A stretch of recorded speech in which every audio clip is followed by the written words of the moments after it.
Hi there, and welcome to Popp Tipp Tuesday. So, I'm sorry that I've been MIA the last 2 weeks, but I am safely back from Iraq, and today's topic that I want to share with you is related to why I have this congestion right now, and that is dairy. So, I've actually removed dairy completely from my diet, except occasionally if it's something I really want, like on the airplane I decided to just eat the tiramisu, have the butter, the cheese, because I didn't end up getting my special meal. And it's fine, it's not going to kill me, but I know that there's a link between dairy and having the congestion that I am experiencing now. So I want to just tell you a little bit about dairy and then encourage you to experiment yourself with keeping it in your diet or removing it. So basically, dairy is something that is very mucus forming. So I grew up my whole life having it and I didn't have issues, but then a few years ago when I was starting my health coach training, for a month I had this congestion and didn't know what it was. I finally went to the doctor because I felt fine otherwise, and he said it was allergies, gave me medicine. But at the same time in my health coach training, I started hearing about dairy and the link between how it's very mucus forming food, also that it's very pro-inflammatory. So I realized that it was also a link between my acne and the amount of milk that I was consuming or other dairy products. So when I removed it, not only the congestion went completely away, but also my skin was clearer. And you know, even if you don't care about having a few pimples, I mean, it's not the end of the world, I know, but think about the fact that if you have skin conditions, redness, pimples, that it's really just an outward symptom of an inward problem and that inflammation that's not good for your body. Also, if you have joint pain, arthritis, it can also help to remove dairy. Also, you experience a lot of bloating afterwards. So I encourage you to try an elimination diet, remove dairy, so yogurt, cheese, milk. Also check any products to see if they contain dairy.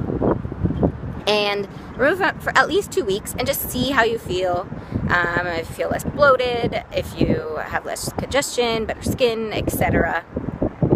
I just feel more energetic as well. And then afterwards, try to add it back in if you like and see if, again, you start to notice differences and decide for yourself if you wish to keep it in your diet. But if you do, what I encourage you is to at least incorporate good quality dairy in your diet. So get the organic, the grass-fed. Again, listen to the podcast that I'm going to post below in the comment section. So we give you all the information. So I won't go into details now.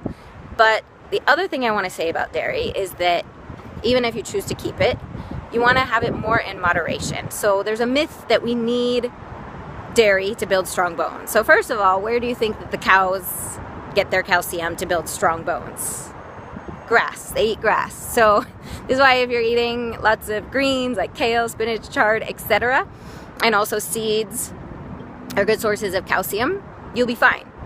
And if you look at the United States, we have the highest incidence of osteoporosis and the highest dairy consumption. So, there's a lot of research about this, but just looking at that, what does that say? So, again, if you choose to keep it in your diet, have it more in moderation. You shouldn't be having it with every meal, every day, and have better quality dairy. Because your bones are actually made up of predominantly calcium and collagen, and the collagen gives it more elasticity, and the calcium is what makes your bones strong. But if you have too much or an imbalance, it actually makes them more brittle. So, again, please listen to the podcast below. It'll give you a lot more information. And just try and experiment for yourself and see how it goes. And if you want tips on how you can remove dairy from your diet and find different alternatives, let me know. Because I did grow up my whole life having dairy, and so it was a transition. But now, occasionally I want to have ice cream, but there's other alternatives like coconut milk ice cream, cashew milk, banana ice cream, and other non-dairy products that are really delicious and easily accessible.